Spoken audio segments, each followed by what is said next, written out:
Good evening. I don't know if you remember a band called the Amazing Rhythm Aces. They had a song that pretty much describes what I'm doing tonight. It was called Third Rate Romance, Low Rent Rendezvous. Sammy Kershaw, actually a country singer, had a hit with it in later years. That's kind of what I'm doing this evening. I'm going with some what I would call low rent bourbon. It's not, I hope, third rate. We're going to find out. What I'm trying tonight is a benchmark top floor straight bourbon whiskey made by Buffalo Trace.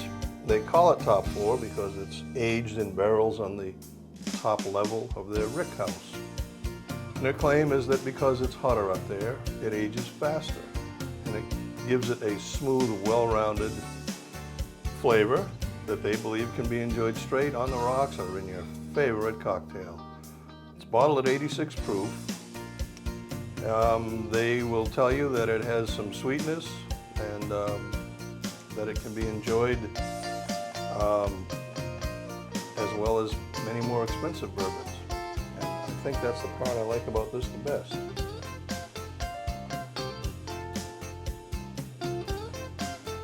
I did nose it earlier, and I did smell some what I would call baking spices, if you will, baking seasonings, a little bit of citrus on the nose, definitely some oak. The first taste, I really see the butterscotch, vanilla character come out, and the oak as well. I'm really surprised. After one sip, I like it.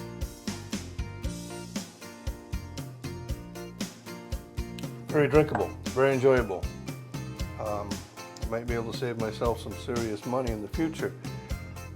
$17 for this bottle, $16.99. It comes out to $1 per dram, dollar per drink, basically. Ounce and a half is the way I measure it. And it tastes a lot more expensive than that to me. Not bad at all. I can drink that neat, just as it is. I'm pairing it with a Chillin' Moose 2, T-O-O, offering by the Foundry Tobacco Company. This is the second edition in the Chillin' Moose line. It's a Connecticut broadleaf wrapper, and it's got both binder and filler from Nicaragua. And I lit this a few minutes ago. Again, I haven't tried one before. Kind of digging it.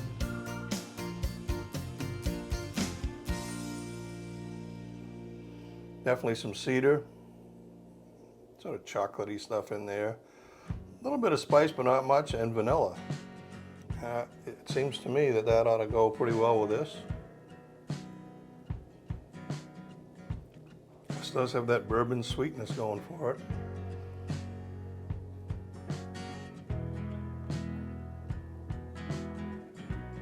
Normally I would tell you wait 5, 10, 15 seconds after you sip your whiskey before you hit the cigar and try it in both orders.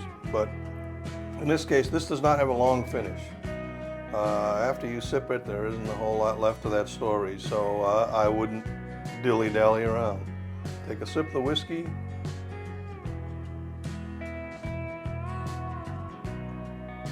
Give it about 5 seconds.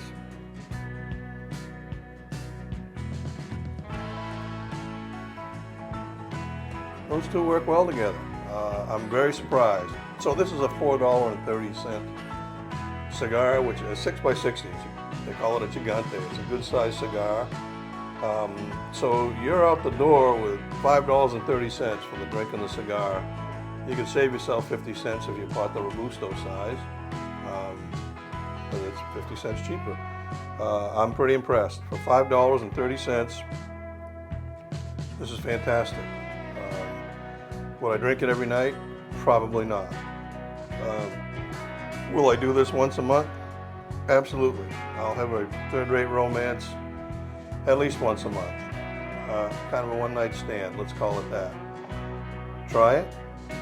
Let me know if you like it. And if you have any other ideas for some low rent rendezvous, let me know. I'll give it a try. Have a good evening.